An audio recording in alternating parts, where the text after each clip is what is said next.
المنتخب المصري الآن يتلقى محاولات خطيرة جول. خلاص جول،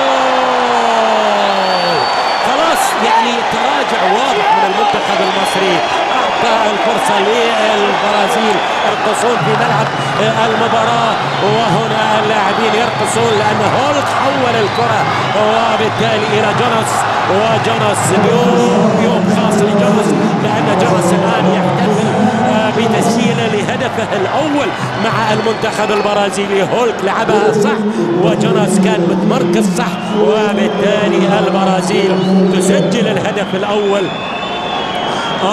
جوناس في الهدف الثاني، ربما فريق مانو مينيزيس يسجل الهدف الثاني لأنه الحقيقة الأقرب لتسجيل الهدف الثاني. دانيال ألفيش يترك الكرة، اللعبة الرأسية،